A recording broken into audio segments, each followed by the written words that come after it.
1 KG টমেটোর দাম কত জানেন? বলুন তো, লবণ কত করে কিলো? নুন দিয়ে পান্তা ভাত খেয়েছেন?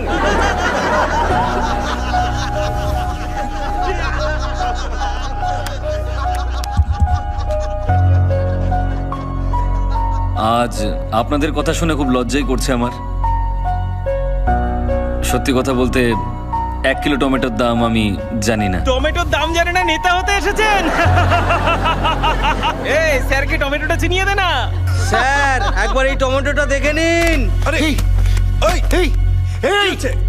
আরে মারে পড়ে।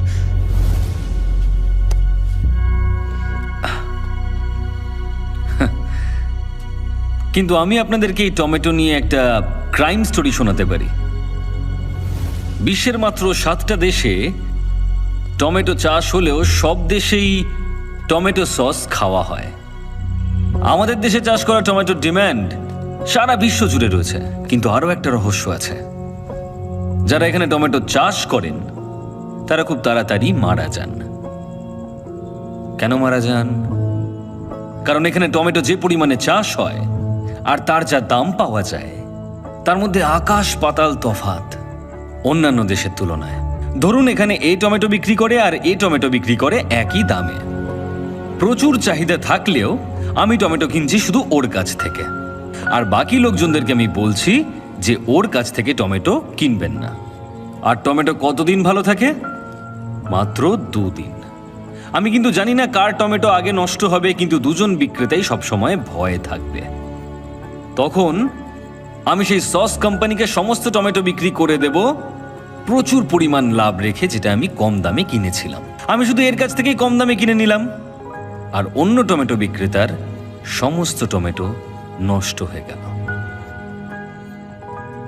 পৃথিবীর সমস্ত দেশে লোকজন টমেটো সস দিয়ে খাবার আনন্দ করে খান, কিন্তু আমার দেশের টমেটো বিক্রেতা না খেতে পেয়ে মারা যান।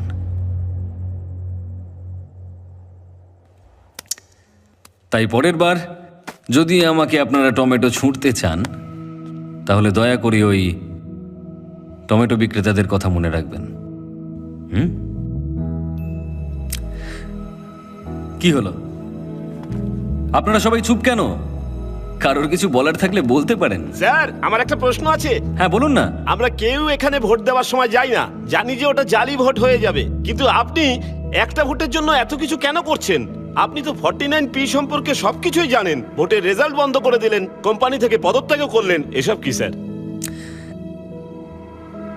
আপনারা আসল কারণটা জানতে চান? রামেশ্বরমে আমার বাড়ি। দারিদ্র্যের মধ্যে একটা ছোট্ট সাধারণ পরিবারে আমি বড় হয়েছিলাম, যার আশেপাশে প্রচুর জেলে পরিবার বসবাস করত। মাছ ধরে জেলেরা সবসময় বেঁচে ফিরত না, আর মৃত জেলেদের পরিবার তিলে তিলে অনাহারে মারা যেত। অভাব এতটাই বেশি ছিল। তারপর একটা ইলেকশন আসে। ইলেকশনের সময় সমস্ত ক্যান্ডিডেটরা আমাদের কাছে আসেন। ভোটের দিন অনেকেই সমুদ্রে চলে যান, আমিও তাদের সঙ্গে গিয়েছিলাম। আমরা যখন সমুদ্রে, সেই সময় নির্বাচন হয়। আমাদের নির্বাচিত ব্যক্তিরা কিন্তু 5 বছর শক্তিশালী হলেও আমরা প্রত্যেকটা মানুষ একদিন ভীষণ শক্তিশালী। যারা যারা ভুল বুঝে সেই সময় সমুদ্রে গিয়েছিল, তারা সবাই ফিরে আসার চেষ্টা করে। আর সেদিন নির্বাচনকে কেন্দ্র করে আমাদের এলাকায় একটা দাঙ্গা তৈরি হয়। আর সেই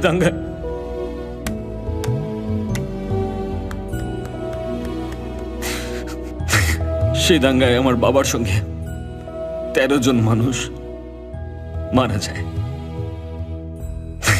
আর যারা মারা যায়নি তাদের সকলকে আহত করার চেষ্টা করা হয়েছিল, যাতে তারা উঠে দাঁড়াতে না পারে।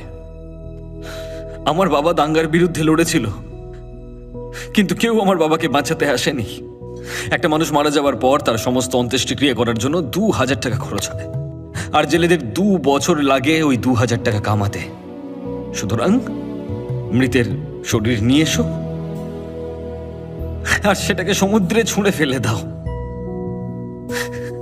আমার বাবাকেও আমি মারা যাওয়ার পর সমুদ্রে ছুঁড়ে ফেলেছি। শুনেছি সমুদ্রে মৃতের অস্থি বিসর্জন করা হয়, কিন্তু আমি আমার বাবাকে করেছি। যে নির্বাচনে জিতেছিল সে কিন্তু কিচ্ছু করেনি। জেলেদেরকে বাঁচানোর জন্য আমার মা সংগঠন তৈরি করেন, জেলের বাচ্চাদেরকে পড়ানোর জন্য স্কুল তৈরি করেন, সবকিছু তৈরি করেন। অনেক বাচ্চাদেরকে শিক্ষিত করেছেন আমার মা, অনেককে। সেদিন দেশের সমস্ত নিউজ চ্যানেল থেকে ইন্টারভিউ নিতে এসেছিল আমার। আমি যে দেশেই থাকি না কেন, যেভাবেই থাকি না কেন, আমি ফিরে আসি নির্বাচনের দিন। কে যেন জিজ্ঞেস করলো আমাকে, হ্যাঁ আমি নুন দিয়ে পান্তা খেয়েছি কিনা? আরে আমি জেলের ছেলে, আমার নিঃশ্বাসে প্রশ্বাসে নুন রয়েছে। সরি।